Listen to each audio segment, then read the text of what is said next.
تكالاتن تገልገልቲ ጉብ አገልግሎትን መሃብ ስርዓ ዲጂታል መጥቀም ዝተለመደ እዩ ዘመን ሰይውን ነዝዙ ዕልናይ ፈጠራ ስራሕ አፋሊጡ እዩ የዲጂታል ኩፖን ማኔጅመንት ነው ሲስተም ዲጂታል ማኔጅመንት ኩፖን እዩ ሲስተም ዲጂታል ማኔጅመንት ኩፖን ማለት ሰራሕተኛ መንግስቲ ካፌ ዝጥቀመሉ ፍርያት ድጎማ ዝበሃሉ ዘይቲ ሽኮር ዝወስደሉ ኩፖን በሓደ ገይረየ አኪበዮ ከም ከተማ እናተሰርሐሉ እዩ ዘሎ ሙሉ በሙሉ እንደ ከተማውን እየተሰራበት ይገኛል ማለት ነው ታሪክ ትምህርት መናእሰይ መሳይንስ ተተሓዘ እዩ ስርዓተ ዲጂታል ማኔጂንግ ኩፖን ንምፍጣር ዝሓገዞ ኢትዮጵያ 5 ሚሊዮን ኮደር ስንምልማዕ ዝዘርግሐቶ ፕሮግራም እዩ በዚ ስልጠና ዘረኸቦ ልምዲ ንሱን ካልኦት ሰልጠንተን ሓዊሱ ቅልጡፍ አሰራርሓ ንኽህልዮም ሓጊዝዎም እዩ የ5 ሚሊዮን ኢትዮጵያን ኮደርስ ኢኒሺየቲቭ ወይ ዩዳስቲ 5 ሚሊዮን ኮደርስ ኢትዮጵያ ንዓይ እንታይ ሓጊዝኒ መጀመርያ መሰረት ነይርኒ እዩ ኮምፒውተር ሳይንስ ብምኻረይ ዩኒቨርሲቲ አትየ ተማሂረ ብዝወጻኽቦ ሰሪሐ ክብል ኣይኽእልን ኣብዚ ብዘሎ ስልጠና እየ ሰሪሐዮ እዚው ባለው ፕራክቲስ ነው ረጅም መንገድ ነው በመንጠቀመው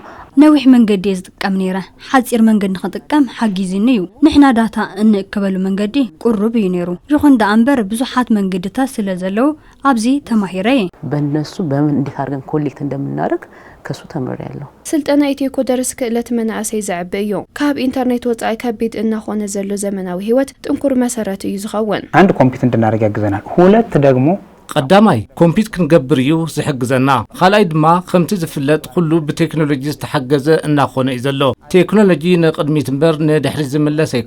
ኣይኮነን ምስ ቴክኖሎጂ ዓለም ንምኻድ ንምጥቃምውን አፍልጦ ክልየካ ይግባእ ለመጠቀም በራሱ ማወቅ ያስፈልጋል የቴክኖሎጂ የዳበረ በቴክኖሎጂ የሚጠቀም ማህበረሰብ ዘማዕበል ቴክኖሎጂ ዝጥቀም ማህበረሰብ በፍላይ ቴክኖሎጂ ፈሊጡን ተጠቂመን ሕብረተሰቡን ንክፈጥር ዘጽዕር መንእሰይ ኃይልሎም መንእሰይ ኃይሊ በግቦ እንድሕር ተጠቅምናሉ ሀገርና ዝሐሸ ዕቤት ክትርእያ ሕዚ ተሪኦ ካብ ዘላ ዕቤት ብዝሐሸ መንገዲ ዕቤት ንክተመዝግብ በር ዝኸፍት ከም ዝኸውን ይአምን ከፍትና የሚያሳይ ሁሉ አምንበታለን የ5 ሚሊዮን ኮደርስ አንዱ ዓላማም 5 ሚሊዮን ኮደር እተሓደ ዕላማው ዲጂታል ኢኮኖሚ ኢትዮጵያ ክሕግዝ ዝኽእል በዲጂታል ኢኮኖሚ ዓርሱ ተጠቃሚ ኮይኑ ሃገር ዝጠቅም ብፍላይ በኮዲንግ ፕሮግራሚንግ አርቲፊሻል ኢንተለጀንስን ካልኦትን ክእለታትካ እኹል ፍልጠት ዘለዎ መንእሰይ ንምፍራዩ እዚ 5 ሚሊዮን ኢትዮ ኮደርስ በቀጥታ ዲጂታል ኢትዮጵያ ዝሕግዝ እዩ እዞም መናእሰይ ብዝተዋፈሩሉ ዓውዲ ሁሉ ውጽኢታው እዮም ዝኾኑ እዚ ድማ ንሃገር ልዑል አበርክቶ እዩ ዘለዎ ይሄ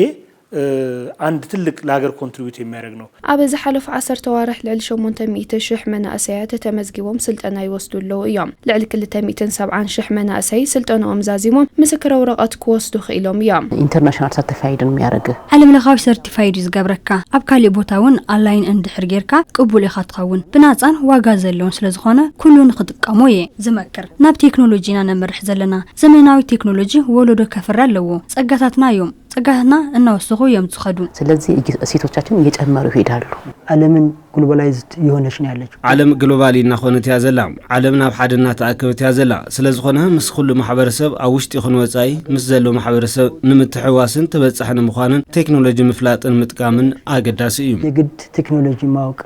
አውቆ ደግሞ መጠቀም ያስፈልጋል ልዩ የሥራ ኦፖርቹኒቲዎችን የሥራ ዕድሎችን ካብ ከባቢኦም ከይረሓቁ ዝተፈላልዩ ዕድላት ስራሕ በኦንላይን ክረኽቡ ዕድል ዝፈጠረ እዩ ኢትዮጵያ ክንደዚ ዝኣክል ኮደርስ ኣለዋ ኣብ ዝበሃለሉ ዘበን ቀልቢ በኦንላይን ዝቁጸሩ አካላት ክንሓስብ ንኽእል ኢና ማለት እዩ እዚ እዋን ውድድር ብዝበዝሐሉ እዋን እዩ ኢትዮጵያ ብዲጂታል ስኪል በዲጂታል ስራሕቲ ብዝሓሸ መልክዑ ተወዳዳሪት ክትኾን ዝሕግዛ እዩ ስኪል በዲጂታል ስራዎች የተሻለ ተወዳዳሪ የሚያረጋት ይሆናል ማለት ነው